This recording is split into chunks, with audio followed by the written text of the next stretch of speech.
Hi friends, ಎಲ್ರಿಗೂ ನಮಸ್ತೆ. Welcome back to Deepika lifestyle and blogs. ಎಲ್ಲರೂ ಹೇಗಿದ್ದೀರಾ? ನಾನು ಚೆನ್ನಾಗಿದ್ದೀನಿ. ಐ ಹೋಪ್ ನೀವೆಲ್ಲರೂ ಚೆನ್ನಾಗಿದ್ದೀರಾ ಅಂತ ಅಂದ್ಕೊಂಡಿದ್ದೀನಿ. ಪ್ಲೀಸ್ ಫ್ರೆಂಡ್ಸ್, ಈ ವಿಡಿಯೋನ ಫಸ್ಟಿಂದ ಕೊನೆವರೆಗೂ ಸ್ಕಿಪ್ ಮಾಡದೆ ನೋಡಿ. ನಿಮ್ಗೆ ಇಷ್ಟ ಆದರೆ ಲೈಕ್ ಕೊಡೋದನ್ನು ಖಂಡಿತ ಮರಿಬೇಡಿ. ಓಂ ಶ್ರೀ ಗುರು ಪೂಜ್ಯಾಯ ರಾಘವೇಂದ್ರಾಯ ಸತ್ಯಧರ್ಮ ರಥಾಯ ಚ ಭಜತಾಂ ಕಲ್ಪವೃಕ್ಷಾಯ ನಮತಾಂ ಕಾಮಧೇನುವೇ ನಮಃ. ನಾನಿವಾಗ ಗುರುವಾರ ಆಗಿರೋದ್ರಿಂದ ಶ್ರೀ ರಾಘವೇಂದ್ರ ಸ್ವಾಮಿನ ನೆನೆಸ್ಕೊಂಡು ಮಕರ ರಾಶಿಯವ್ರ ಬಗ್ಗೆ ಹೇಳ್ತಾ ಇದ್ದೀನಿ. ಈ ವಿಡಿಯೋನೆಲ್ಲ ಸ್ಕಿಪ್ ಮಾಡದೆ ನೋಡಿ. ನಿಮ್ಗೆ ಈ ವಿಡಿಯೋ ಇಷ್ಟ ಆದರೆ ಓಂ ಶ್ರೀ ಗುರು ರಾಘವೇಂದ್ರಾಯ ನಮಃ ಅಂತ ಕಮೆಂಟ್ ಮಾಡಿ. ಜೂನ್ ತಿಂಗಳ ಮಾಸ ಭವಿಷ್ಯ, ಅದರಲ್ಲಿ ಈ ಮಕರ ರಾಶಿ ಬಗ್ಗೆ ನೋಡೋಣ. ಸುಮಾರು 7.5 ವರ್ಷಗಳ 7.5 ಅನುಭವಿಸಿದಂಥ ಮಕರ ರಾಶಿ ಶನಿ ಬದಲಾವಣೆ ಆಯಿತು. ಆಲ್ರೆಡಿ ಶನಿ ಕೂಡ ಬದಲಾವಣೆ ಆಗಿದೆ. ಅಂದರೆ 7.5 ಮಕರ ರಾಶಿಗೆ ಮುಕ್ತಿ ದೊರಕಿದೆ. ನಂತರದಲ್ಲಿ ಗುರುವಿನ ಬದಲಾವಣೆ ಕೂಡ ಆಯಿತು. ಮೇ ತಿಂಗಳಲ್ಲಿ ನಮಗೆ ಮಾರ್ಚಲ್ಲಿ ಶನಿ ಬದಲಾವಣೆ ಆಯಿತು. ಅಂದರೆ ಏಪ್ರಿಲ್ ತಿಂಗಳಿಂದ ಮೇ ತಿಂಗಳು ನಮಗೇನು ಅನುಕೂಲವಾಗಿಲ್ವಲ್ಲ ಅಂತ ಅನ್ನುವಂತಹ ವಾತಾವರಣದಲ್ಲೂ ಕೆಲವರು ಇರ್ತಾರೆ. ಯಾಕೆ ಅಂದರೆ ಶನಿಯ ಬದಲಾವಣೆ ಆದಮೇಲೆ ಅದರ ಯೋಗ ಫಲ ಯಾವಾಗ ಆಗುತ್ತೆ ಶನಿ ಮಂದಗ್ರಹ ಅಂತ ಹೇಳಿರ್ತೀವಿ ನಾವು. ಅದು ನಿಧಾನವಾಗಿ ಚಲನೆಯನ್ನು ಮಾಡುವಂತಹ ಗ್ರಹ. ಅಂಥ ಮಂದಗ್ರಹ ಅಂತ ಅಂದರೆ ಈ ಶನಿ ಗ್ರಹ ದೋಷದಲ್ಲಿ ಬಂದಾಗಲೂ ಸಹ ಸ್ವಲ್ಪ ದಿನಗಳು ಕಳೆಯಬೇಕಾಗುತ್ತೆ.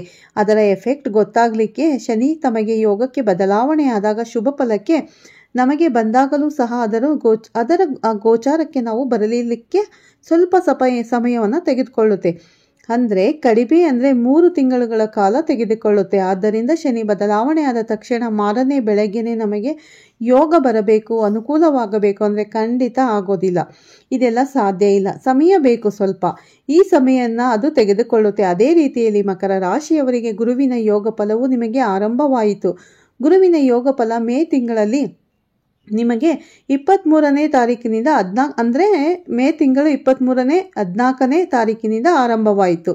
ಆದ್ದರಿಂದ ಈ ಮಕರ ರಾಶಿಯವರಿಗೆ ಗುರುವಿನ ಫಲವು ಬಂತು. ಶನಿ ಯೋಗವು ನಿಮಗೆ ಆರಂಭವಾದಾಗ ಜೂನ್ ತಿಂಗಳಿಂದ ನಿಮಗೆ ಆರಂಭವಾಗುತ್ತೆ. ವಾತಾವರಣ ಬದಲಾವಣೆ ಆಗುತ್ತೆ. ಕೈ ಹಾಕಿದ ಕೆಲಸಗಳಲ್ಲಿ ಪ್ರಗತಿಯನ್ನು ಕಾಣುತ್ತೀರಿ. ಮನಸ್ಸಿನಲ್ಲಿ ಆತುರ ಮತ್ತು ಆತಂಕ ಇವೆಲ್ಲವೂ ಕಡಿಮೆ ಆಗುತ್ತೆ. ಜೊತೆಯಲ್ಲಿ ಏನೇನು ಮಾಡಬೇಕು ಅಂತ ದೀರ್ಘವಾದಂತಹ ಆಲೋಚನೆ ಮಾಡುವಂಥ ಶಕ್ತಿ ನಿಮ್ಮಲ್ಲಿ ಬೆಳೆಯುತ್ತೆ. ಯಾರನ್ನ ನಂಬಬೇಕು, ಯಾರನ್ನ ನಂಬಬಾರದು, ಯಾರಿಂದ ಕಷ್ಟವಾಯಿತು, ಯಾರಿಂದ ನಷ್ಟವಾಯಿತು, ಇದೆಲ್ಲವೂ ಸಹ ನಿಮಗೆ ಒಂದು ರೀತಿಯಾದಂತಹ ಅನುಭವಗಳು ಬಂದಿರುವಂತಹ ವಾತಾವರಣದಲ್ಲಿ ಇರುವಂಥ ನಿಮಗೆ ಯಾರನ್ನ ನಂಬಿ ವ್ಯವಹಾರವನ್ನು ಮಾಡಬೇಕು ಅನ್ನುವಂತಹ ಆಲೋಚನೆ ತುಂಬ ಚೆನ್ನಾಗಿ ಬರುತ್ತೆ. ಕೈ ಹಾಕಿದ ಕೆಲಸಗಳಲ್ಲಿ ದಿನದಿಂದ ದಿನಕ್ಕೆ ನಿಮಗೆ ಪ್ರಗತಿಯನ್ನು ಕಾಣುವಂಥ ವಾತಾವರಣ ಸೃಷ್ಟಿಯಾಗುತ್ತೆ. ಎಷ್ಟೋ ದಿನಗಳಿಂದ ಅವಮಾನವನ್ನು ಮಾಡಿ ನಿಮಗೆ ಶತ್ರು ಬಾಧೆಗಳಿಂದ ಕೂಡಿದಂತಹ ವಾತಾವರಣ ಬದಲಾವಣೆಯಾಗಿ ಶತ್ರುವು ಮಿತ್ರನಾಗುವಂಥ ವಾತಾವರಣ ಸೃಷ್ಟಿಯಾಗುತ್ತೆ. ಇನ್ನೊಬ್ಬರು ಚಾಡಿ ಮಾತುಗಳನ್ನು ಕೇಳಿ ನಮಗೆ ದೊಡ್ಡ ಮಟ್ಟದ ನಷ್ಟವನ್ನು ಮಾಡಿದಂತಹ ವ್ಯಕ್ತಿಗಳು ಸಹ ನಮಗೆ ಒಂದು ರೀತಿಯ ಬದಲಾವಣೆಯ ವಾತಾವರಣ ಸೃಷ್ಟಿಯನ್ನು ಮಾಡಿಕೊಡುತ್ತಾರೆ. ಎಲ್ಲವೂ ಮಕರ ರಾಶಿಯವರಿಗೆ ಯೋಗ ಫಲವನ್ನೇ ಕೊಡುವಂತಹ ವಾತಾವರಣ ಜೂನ್ ತಿಂಗಳಲ್ಲಿ ಸಿಗುತ್ತೆ. ಆದ್ದರಿಂದ ಒಂದು ರೀತಿಯಾದಂತಹ ವಾತಾವರಣ ಬದಲಾವಣೆ ಆದಂತಹ ವಾತಾವರಣ. ಇದುವರೆಗೂ ದೋಷದಲ್ಲಿದ್ದಂತಹ ಶನಿ ಗ್ರಹ ಅವರ ಒಂದು ಚೂರು ಉಪಾಸನೆಯನ್ನು ಮಾಡಬೇಕಲ್ಲ. ಶನಿ ಗ್ರಹ ಬಿಟ್ಟು ಹೋಗಿದ್ದಾರೆ. ಬಿಟ್ಟು ಹೋದಾಗ ಅವರೊಂದು ಆಶೀರ್ವಾದ ಬೇಕು ಅಂತ ಅಂದಾಗ ಅವರ ಉಪಾಸನೆ ಶನಿಮಾತ್ಮನ ದೇವಸ್ಥಾನಕ್ಕೆ ಹೋಗಿ ಶನಿಯ ಆರಾಧನೆಯನ್ನು ತೈಲಾಭಿಷೇಕವನ್ನು ಏನಾದರೂ ಒಂದು ಸಣ್ಣ ಪುಟ್ಟ ದಾನ ಧರ್ಮಾದಿಗಳನ್ನು ಮಾಡಿ ಬನ್ನಿ.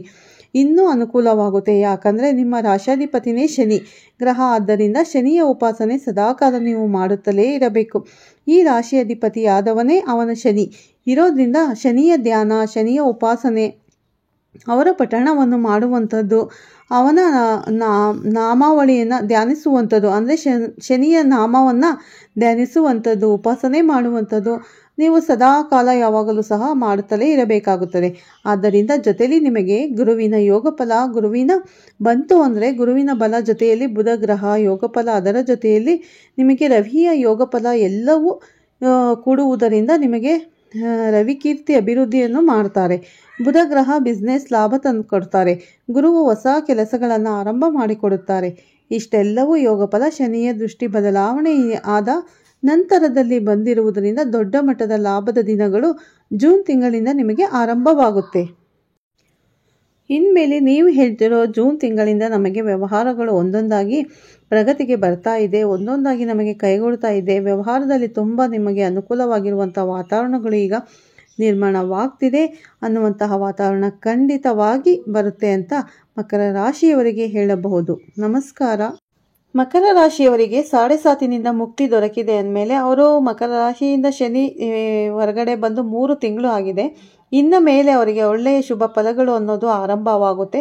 ಯಾಕಂದರೆ 7.5 ಬಂದ ತಕ್ಷಣ ಬೆಳಗ್ಗೆನೇ ಒಳ್ಳೇದಾಗಬೇಕು ಅಂದರೆ ಆಗಲ್ಲ, ಸ್ವಲ್ಪ ತಿಂಗಳು ಟೈಮ್ ಬೇಕು. ಯಾಕಂದರೆ ಶನಿ ರಾಶ್ಯಾಧಿಪತಿ ಆಗಿರೋದ್ರಿಂದ ಮಕರ ರಾಶಿಯವರಿಗೆ ಯಾವುದೇ ಕಾರಣಕ್ಕೂ ಶನಿ ನಿಮ್ಮ ರಾಶಿಯಲ್ಲೇ ಇರ್ತಾರೆ. ಹಾಗಾಗಿ ನೀವು ಶನಿ ಆರಾಧನೆಯನ್ನು ಜೀವನ ಪರ್ಯಂತ ಮಾಡಬೇಕಾಗುತ್ತೆ. ಯಾಕಂದರೆ ರಾಶ್ಯಾಧಿಪತಿನೇ ಬಂದು ಮಕರ ರಾಶಿಗೆ ಶನಿ ಆಗಿರೋದ್ರಿಂದ ಶನಿವಾರ ನೀವು ಎಳ್ಳೆಣ್ಣೆ ಅಭಿಷೇಕ, ಶನಿ ಮಹಾತ್ಮ ಸ್ವಾಮಿಗೆ ಎಳ್ಳುಬತ್ತಿ ಹಚ್ಚೋದು ಮತ್ತು ಆಂಜನೇಯ ಸ್ವಾಮಿ ದೇವಸ್ಥಾನಕ್ಕೆ ಹೋಗೋದು, ಇದೆಲ್ಲ ಮಾಡ್ಕೊಂಡ್ಬಂದರೆ ಖಂಡಿತ ನಿಮ್ಮ ರಾಶಿಗೆ ಒಳ್ಳೆಯ ಫಲಗಳು ದೊರಕುತ್ತೆ ಅಂತ ಹೇಳ್ಬೋದು. ಇನ್ನು ಮುಂದೆ ನೀವು ಏನೇ ಕೆಲಸ ಮಾಡೋದ್ರಾದ್ರೂ ನಿಮಗೆ ಗುರು ಕೂಡ ಬರ್ತಾರೆ. ನಿಮ್ಮ ಇದರಲ್ಲಿ ಗುರು, ಬುಧ, ರವಿ ಎಲ್ಲರೂ ಕೂಡ ಬಂದು ನಿಮ್ಮ ರಾಶಿಗೆ ಬರುವ ಸಾಧ್ಯತೆ ಇದೆ, ಅಂದರೆ ಬದಲಾವಣೆ ಆಗಲಿದೆ. ಹಾಗಾಗಿ ನಿಮಗೆ ಎಲ್ಲರಿಂದ ರವಿ, ಬುಧ, ಗುರು, ಶುಕ್ರ 4 ಗ್ರಹಗಳಿಂದನೂ ಕೂಡ ನಿಮಗೆ ಒಳ್ಳೆಯದಾಗುತ್ತೆ ಅಂತ ಹೇಳ್ಬೋದು. ಸ್ವಲ್ಪ ತಾಳ್ಮೆಯಿಂದ ಇರಬೇಕಷ್ಟೆ. ನಾವು ಮಾಡೋ ಕೆಲಸದಲ್ಲಿ ಒಳ್ಳೆ ಪ್ರಯತ್ನ ಪಟ್ಟರೆ ನಮ್ಮ ಕೆಲಸಕ್ಕೆ ಜಯ ಖಂಡಿತ ಸಿಗುತ್ತೆ.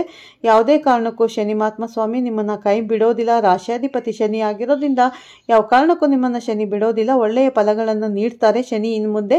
ಹಾಗಾಗಿ ನೀವು ಶನಿ ಮಹಾತ್ಮನ ಆರಾಧನೆ ಮಾಡೋದನ್ನು ಖಂಡಿತ ಮಕರ ರಾಶಿಯವರು ಮರಿಬೇಡಿ. ಓಂ ರಾಘವೇಂದ್ರಾಯ ನಮಃ ಅಂತ ಕಮೆಂಟ್ ಮಾಡಿ. ವಿಡಿಯೋ ಇಷ್ಟ ಆದರೆ ಮಕರ ರಾಶಿಯವರಾಗಿದೆ ಶನಿ ಓಂ ಶನಿ ದೇವಾಯ ನಮಃ ಅಂತ ಕಮೆಂಟ್ ಮಾಡಿ. ಮತ್ತು ಉತ್ತಮ ಮಾಹಿತಿಯೊಂದಿಗೆ ಸಿಗ್ತೀನಿ. ಅಲ್ಲಿವರೆಗೆ ನಿಮ್ಮೆಲ್ಲರಿಗೂ ಬಾಯ್ ಅಂತಲೇ ಹೇಳ್ತೀನಿ. ಹೊಸದಾಗಿ ನೋಡ್ತಾ ಇರೋರು ನನ್ನ ಚಾನಲ್ಗೆ ಸಬ್ಸ್ಕ್ರೈಬ್ ಮಾಡ್ಕೊಳ್ಳಿ, ಪಕ್ಕದಲ್ಲಿರೋ ಬೆಲ್ ಐಕಾನ್ ಪ್ರೆಸ್ ಮಾಡಿ. ನಾನು ಹಾಕೋ ಪ್ರತಿಯೊಂದು ವಿಡಿಯೋ ನೋಟಿಫಿಕೇಷನ್ಗೆ ಬರುತ್ತೆ, ತಕ್ಷಣ ನೋಡ್ಬೋದು. ಓಕೆ ಫ್ರೆಂಡ್ಸ್, ಮತ್ತೆ ಸಿಗೋಣ ಉತ್ತಮ ಮಾಹಿತಿಯೊಂದಿಗೆ. ಅಲ್ಲಿವರೆಗೂ ನಿಮ್ಮೆಲ್ಲರಿಗೂ ಬಾಯ್ ಅಂತ ಹೇಳ್ತೀನಿ. ಈ ವಿಡಿಯೋನ ಇಲ್ಲೇ ಮುಗಿಸ್ತಾ ಇದ್ದೀನಿ. ವಿಡಿಯೋನ ಫಸ್ಟಿಂದ ಕೊನೆವರೆಗೂ ಸ್ಕಿಪ್ ಮಾಡದೆ ನೋಡಿ. Okay, bye all friends, take care.